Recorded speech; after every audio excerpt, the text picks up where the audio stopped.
If funksiyası Excel-də ən çox istifadə olunan funksiyalardan biri if funksiyasıdır.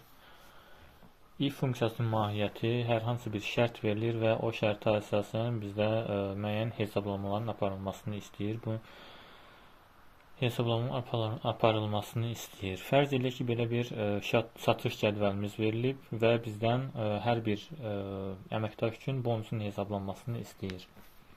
Bunun üçün bizdə şərt verilir. Deyir ki, əgər satışın miqdarı 400-ə bərabər və ondan çoxdursa, maaşın 20%, əks təqdirdə isə bonus verilməsin. Bunun üçün yazırıq bərabərdir if funksiyası, bərabərdir if. Bizə birinci olaraq şərti soruşur. Deyir ki, satışın miqdarı 400-ə bərabər və ondan çoxdursa, biz satışın miqdarına baxırıq. D3 böyükdür, bərabərdir 400. Və əgər bu nəticə doğru olarsa, bizə maaşın 20%-ni versin. C3 vurulsun 20%-ni.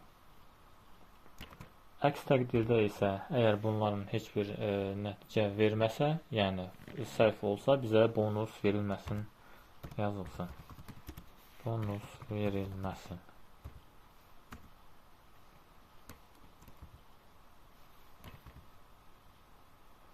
Daha doğrusu verilmir yazaq. Okay. Və mötərizəni bağlayıb Enter-i klikləyirik.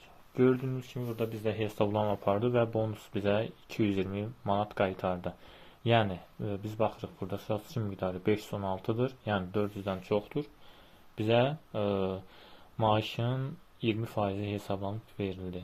Digər əməkdaşlar üçün də eyni nəticəni qaytararaq baxaq görək.